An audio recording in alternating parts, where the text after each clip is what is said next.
ये दुनिया बदल रही है और बहुत तेजी से बदल रही है।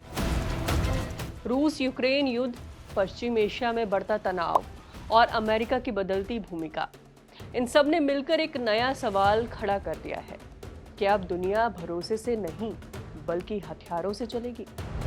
आज हालात ये है कि देश दोस्त कम और डिफेंस पार्टनर ज्यादा ढूंढ रहे हैं। टैंक, मिसाइल और फाइटर जेट अब सिर्फ युद्ध के औजार नहीं बल्कि ताकत दिखाने का जरिया बन चुके हैं। ग्लोबल मिलिट्री स्पेंडिंग रिकॉर्ड तोड़ रहा है, आर्म्स रेस तेज हो रही है और दुनिया एक ऐसे मोड़ पर खड़ी है जहां हर देश खुद से पूछ रहा है, अगर कल युद्ध हुआ तो क्या हम तैयार हैं? यही है आज की सबसे बड़ी कहानी, एक ऐसी दुनिया की जहां सुरक्षा अब भरोसे से नहीं बल्कि ताकत से तय हो रही है। नमस्कार, मैं हूं गुरप्रीत चीमा और आप देख रहे हैं जागरण फ्लैशबैक।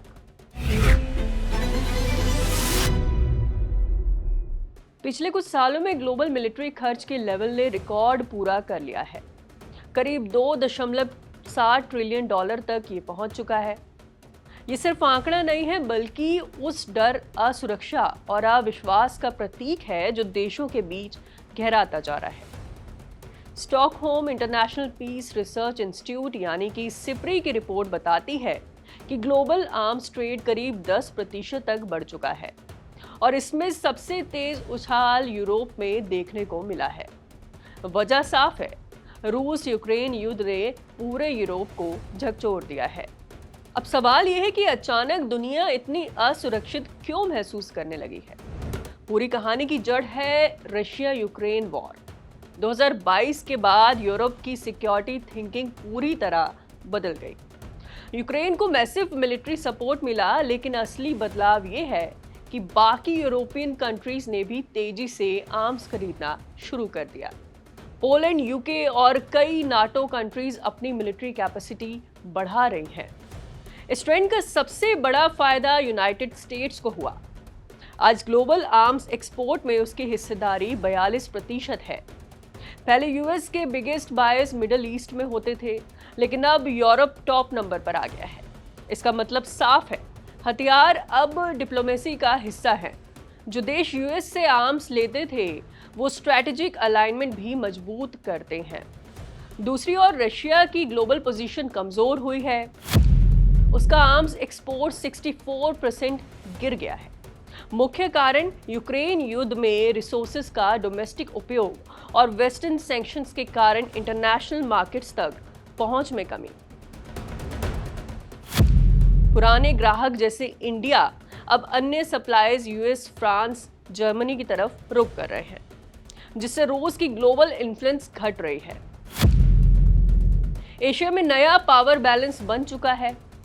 इंडिया धीरे धीरे रूस पर निर्भरता कम कर वेस्टर्न सप्लायर्स की ओर बढ़ रहा है, जबकि पाकिस्तान चीन पर हेविली डिपेंडेंट है और उसके इंपोर्ट्स 66% बढ़ रहे हैं। ईस्ट एशिया में जापान, ताइवान ने भी इंपोर्ट्स बढ़ाए हैं, खासकर चीन की मिलिट्री शक्ति को काउंटर करने के लिए। इसका मतलब ये है कि साउथ और ईस्ट एशिया में अलायंस और डिपेंडेंसीज बदल रही हैं और रीजनल सिक्योरिटी डायनेमिक्स तेजी से शिफ्ट हो रहे हैं। दरअसल कोल्ड वॉर के बाद दुनिया एक ऐसे दौर में पहुंच गई थी जहां ये मान लिया गया कि बड़े युद्ध अब इतिहास बन चुके हैं। देशों ने रक्षा बजट घटाकर डेवलपमेंट, एजुकेशन और हेल्थ पर फोकस करना शुरू कर दिया था, लेकिन ये इल्यूजन ऑफ पीस ज्यादा समय तक नहीं टिक पाया। जैसे ही रूस ने यूक्रेन पर हमला किया और पश्चिम एशिया में संघर्ष भड़का, ये साफ हो गया कि युद्ध अभी भी central tool of global politics है। यहीं से शुरू हुआ नया ट्रेंड, सिक्योरनॉमिक्स, यानी अब इकोनॉमिक्स भी सुरक्षा के हिसाब से तय होगी। सप्लाई चेन्स, टेक्नोलॉजी और एनर्जी, सब कुछ स्ट्रैटेजिक हथियार बन चुके हैं। हर देश अब ये सोच रहा है कि अगर कल युद्ध हुआ तो कितना तैयार होगा। इसका सीधा असर हथियारों की खरीद पर पड़ा है।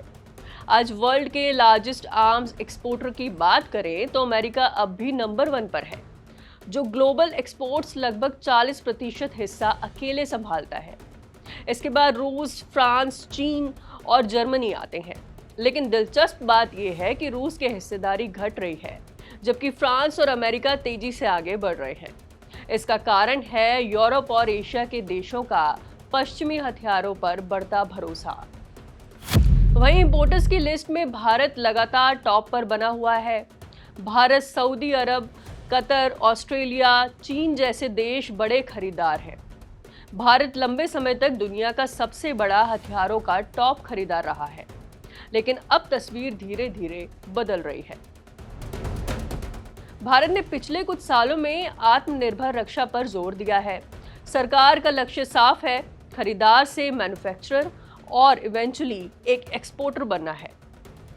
ड्रोन, मिसाइल सिस्टम, आर्टिलरी और नौसेना प्लेटफॉर्म जैसे क्षेत्रों में भारत तेजी से आगे बढ़ रहा है, लेकिन चुनौती अभी भी बड़ी है, एडवांस सिस्टम के लिए फॉरेन टेक्नोलॉजी पर डिपेंडेंसी। अब आते हैं उस बड़े सवाल पर जिसने पूरी दुनिया को झकझोर दिया है। क्या अमेरिका अब भी दुनिया का सुरक्षा गारंटर है? पश्चिम एशिया के हालात इस सवाल को और गहरा करते हैं। ईरान और अमेरिका के बीच तनाव, खाड़ी देशों पर हमले और इजरायल की सुरक्षा में आई चुनौतियों ने ये दिखा दिया है कि अत्याधुनिक सिस्टम जैसे आयरन डोम, पैट्रियट या थाड भी हर खतरे को नहीं रोक सकते। इससे दुनिया को एक कड़ा संदेश मिला है कि दूसरे देश पर सुरक्षा के लिए निर्भर रहना अब जोखिम भरा है। यही कारण है कि जापान, जर्मनी, दक्षिण कोरिया जैसे देश जो दशकों तक सीमित सैन्य नीति पर चलते थे, अब अपने रक्षा बजट तेजी से बढ़ा रहे हैं। यूरोप फिर से रीआर्म हो रहा है। एशिया में भी हथियारों की होड़ तेज हो चुकी है। लेकिन इस पूरी कहानी का एक दूसरा पहलू भी है, और वो ये कि आर्थिक कीमत। हर मिसाइल, हर टैंक, हर फाइटर जेट की कीमत सिर्फ पैसे में नहीं होती। उसका मतलब होता है कम स्कूल, कम अस्पताल और धीमी विकास गति। खासकर डेवलपिंग कंट्रीज के लिए ये कठिन काम है। एग्जाम्पल के लिए मान लीजिए, अगर कोई देश रक्षा बजट बढ़ाता है तो उसे कहीं ना कहीं सामाजिक क्षेत्र में कटौती करनी पड़ती है। यही वजह है कि एक्सपर्ट्स इसे गन बनाम ब्रेड की बहस कहते हैं। लेकिन कहानी इतनी सीधी नहीं है। अमेरिका और इजराइल जैसे देशों ने रक्षा क्षेत्र को सिर्फ खर्च नहीं बल्कि निवेश बना दिया है। आर्म्स रिसर्च से नई टेक्नोलॉजी निकली, इंटरनेट, जीपीएस, एरोस्पेस, जो बाद में सिविलियन लाइफ का हिस्सा बनी। अब यूरोप और भारत भी इसी मॉडल पर काम कर रहे हैं। यानी रक्षा खर्च सिर्फ युद्ध की तैयारी नहीं बल्कि औद्योगिक विकास का इंजन भी है, अगर सही तरीके से इस्तेमाल किया जाए तो। इकोनॉमिस्ट डॉक्टर विकास सिंह इस मामले में कहते हैं, एक मजबूत सेना उतनी ही टिकाऊ होती है जितनी मजबूत इकोनॉमी उसे सपोर्ट करती है। दुनिया अब एक नए दौर में आ चुकी है जहां सिक्योरिटी स्पेंडिंग अब आम बात बन गई है। आगे वही देश सफल होंगे जो डिफेंस को बोझ नहीं बल्कि अपनी ओवरऑल इकोनॉमिक स्ट्रैटेजी का हिस्सा बनाएंगे, और साथ ही ह्यूमन कैपिटल यानी लोगों की एजुकेशन और स्किल्स पर निवेश जारी रखेंगे। अब दुनिया ऐसे दौर में आ गई है जहां रक्षा पर खर्च करना आम बात हो गई है। हर नया टैंक या मिसाइल कहीं ना कहीं एक स्कूल या अस्पताल की कीमत पर आता है। रक्षा खर्च को सिर्फ खर्च नहीं बल्कि एक बड़ी आर्थिक रणनीति की तरह देखना होगा। मजबूत सेना तभी टिकती है जब उसके पीछे मजबूत अर्थव्यवस्था हो। भविष्य की तस्वीर और भी दिलचस्प है और खतरनाक दिखती है। अनुमान है कि 2035 तक ग्लोबल मिलिट्री एक्सपेंडिचर $6.6 ट्रिलियन तक पहुंच सकता है, यानी 2024 के मुकाबले करीब 2.5 गुना। ये सिर्फ संख्या नहीं बल्कि उस दिशा का संकेत है जहां दुनिया जा रही है। एक ऐसी दुनिया जहां युद्ध एक्सेप्शन नहीं बल्कि नॉर्मल बन सकता है। अब सवाल उठता है कि क्या ये नई हथियारों की दौड़ जरूरी है? जवाब आसान नहीं है। एक तरफ देशों की असली सिक्योरिटी कंसर्न है, बॉर्डर डिस्प्यूट, आतंकवाद और रीजनल कॉन्फ्लिक्ट। दूसरी तरफ दुनिया में पावर बैलेंस तेजी से बदल रहा है, जहां अमेरिका, चीन, रूस, यूरोप और दूसरे उभरते देश अपना अपना इन्फ्लुएंस बढ़ा रहे हैं। इस मल्टीपोलर वर्ल्ड में भरोसा कम हो रहा है और कंपटीशन बढ़ता जा रहा है, और जब भरोसा कम होता है तो हथियार बढ़ते हैं। भारत के लिए स्थिति एक डबल एज स्वॉर्ड जैसी है। एक तरफ मौका है ग्लोबल डिफेंस मार्केट में अपनी हिस्सेदारी बढ़ाने का, तो दूसरी तरफ चुनौती है डेवलपमेंट और डिफेंस के बीच बैलेंस बनाए रखने की। अगर भारत ये बैलेंस बना लेता है तो ये अपनी सिक्योरिटी मजबूत करने के साथ साथ ग्लोबल डिफेंस इंडस्ट्री में बड़ा प्लेयर बन सकता है। लेकिन अगर ये बैलेंस बिगड़ता है तो इसका असर इकोनॉमिक ग्रोथ पर पड़ सकता है। डीआरडीओ के पूर्व डीजी डॉक्टर हरिबाबू श्रीवास्तव का मानना है, आज के ग्लोबल सिनेरियो में एक बड़ा सवाल कई देशों के सामने खड़ा है। क्या कोई देश अपनी सिक्योरिटी के लिए किसी दूसरे देश पर डिपेंड रह सकता है? इसी वजह से कई देश अब अपनी सिक्योरिटी पॉलिसी का रिव्यू कर रहे हैं। चाहे जापान हो, उत्तर कोरिया, पश्चिम एशिया के देश हों या यूरोप, अब सभी को अपना डिफेंस स्पेंडिंग बढ़ाकर अपनी मिलिट्री स्ट्रेंथ मजबूत करनी होगी। आखिर में सवाल यही है, क्या दुनिया एक नए कोल्ड वॉर की तरफ बढ़ रही है? संकेत तो ऐसे ही हैं। फर्क बस इतना है कि इस बार मुकाबला सिर्फ दो ब्लॉक्स के बीच नहीं होगा, बल्कि कई ताकतों के बीच फैला होगा। और इसमें हथियार सिर्फ युद्ध के लिए नहीं होंगे, बल्कि पॉलिटिक्स, इकोनॉमी और डिप्लोमेसी का हिस्सा बन चुके हैं। दुनिया अब ऐसे मोड़ पर है जहां देश को तय करना है वो दाल रोटी पर खर्च करेगा या बंदूक पर, या फिर दोनों के बीच बैलेंस बनाएगा। क्योंकि सच्चाई यही है, मजबूत सेना वही होती है जिसे मजबूत इकोनॉमी सपोर्ट करती है।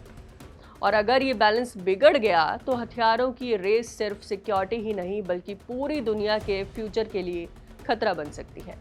तो ये एपिसोड खत्म हुआ, लेकिन ये कहानी अभी खत्म नहीं हुई।